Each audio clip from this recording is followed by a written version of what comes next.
अपना ध्यान देश की तरक्की पर लगाइए, देश को आगे बढ़ाने पर लगाइए। बेटी बेटी होती है, हिंदू की हो, मुसलमान की हो, सिख की हो, ईसाई की हो, उसकी इज्जत के साथ खिलवाड़ मत कीजिए, गुंडागर्दी मत कीजिए। आप तय करने वाले कोई नहीं होते। कौन क्या पहनेगा, कौन क्या खाएगा, कौन क्या कैसे रहेगा। आपने मुझे इस बजट पे अपनी बात कहने का मौका दिया।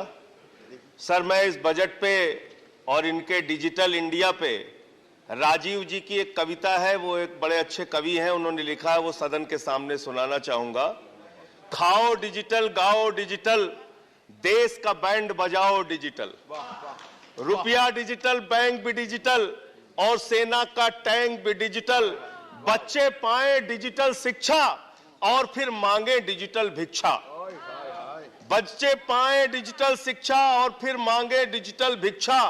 डिजिटल डॉक्टर, डिजिटल गोली, डिजिटल ईद और डिजिटल होली, डिजिटल सड़क पर डिजिटल कार, डिजिटल संसद और सरकार, डिजिटल खेत में करो किसानी, डिजिटल खाद और डिजिटल पानी, डिजिटल दूध और डिजिटल गाय, डिजिटल चीनी, डिजिटल चाय, भर के खाओ डिजिटल रोटी और फिर कर दो डिजिटल पोटी।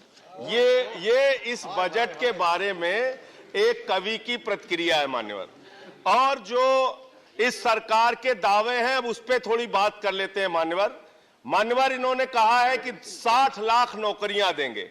मैं पूछना चाहता हूं, आपने तो स्वयं स्वीकार कर लिया, पहले तो आप 2-2 करोड़ करके लोगों को मूर्ख बनाते रहे और अब आप खुद स्वीकार कर रहे हैं कि 2 करोड़ आपके बस की नहीं है। अब आप 60 लाख नौकरियां देने की बात कह रहे हैं। और आप नौकरियां कैसे दे रहे हैं नौजवानों को मान्यवर?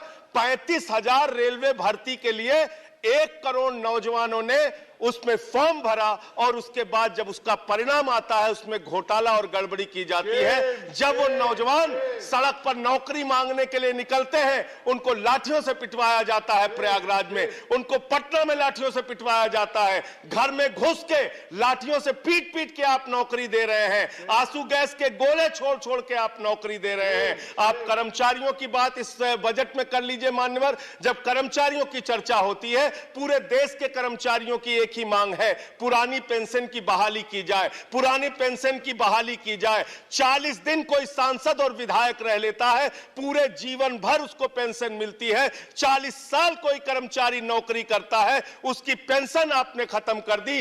पेंशन तो छोड़िए, टैक्स के राहत की उम्मीद थी कर्मचारियों को, आपने इस बजट में वो भी नहीं दिया। इसके साथ साथ मान्यवर, आपने इस बजट में किया क्या है? 22 तक सबको घर देने की आपकी योजना थी। वो 22 तक घर देने की योजना भी पूरी तरीके से जमीन पर उतर के नहीं आई, वो भी फेल साबित हुई। जब आपसे पूछा जाता है सरकार की उपलब्धि क्या है, सरकार की आमदनी क्या है, आप सीना ठोक के कहते हैं अरे हमने तो आमदनी बढ़ा दी, देश का एयरपोर्ट बेच दिया। फिर आपसे पूछा जाता है कुछ आमदनी बढ़ी क्या सरकार की, कहते हैं हाँ हाँ बिल्कुल बढ़ा दी, steel authority of India limited बेच दिया, कोल इंडिया बेच दिया, बीपीसीएल बेच दिया, एलआईसी बेच दिया, बैंक बेच दिया, पोर्ट बेच दिया, सब कुछ बेचने का काम किया। ये आपका मेक इन इंडिया है, ये आपका डिजिटल इंडिया है। मानवर, मैं खत्म कर रहा हूं मानवर। मैं मनरेगा की आप बड़ी पीठ थपथपाते हैं अपनी, मनरेगा की चर्चा बहुत होती है। मनरेगा का बजट आपने खत्म कर दिया, खाद की सब्सिडी आपने कम कर दी। इसका मतलब जो गरीबों को अन्न देने की योजना है, वो भी योजना एकमात्र आपकी दिखावा है और मार्च के बाद गरीबों को अनाज हिंदुस्तान में मिलना बंद हो जाएगा। अंत में आपके माध्यम से एक ही सरकार से अनुरोध करना चाहूंगा कि अपना ध्यान देश की तरक्की पर लगाइए, देश को आगे बढ़ाने पर लगाइए। बेटी बेटी होती है, हिंदू की हो, मुसलमान की हो, सिख की हो, ईसाई की हो, उसकी इज्जत के साथ खिलवाड़ मत कीजिए, गुंडागर्दी मत कीजिए। आप तय करने वाले कोई नहीं होते। कौन क्या पहनेगा, कौन क्या खाएगा, कौन क्या कैसे रहेगा, कौन Zafar Islam, I'm sorry. Please. Thank you very much, sir. First of all, I would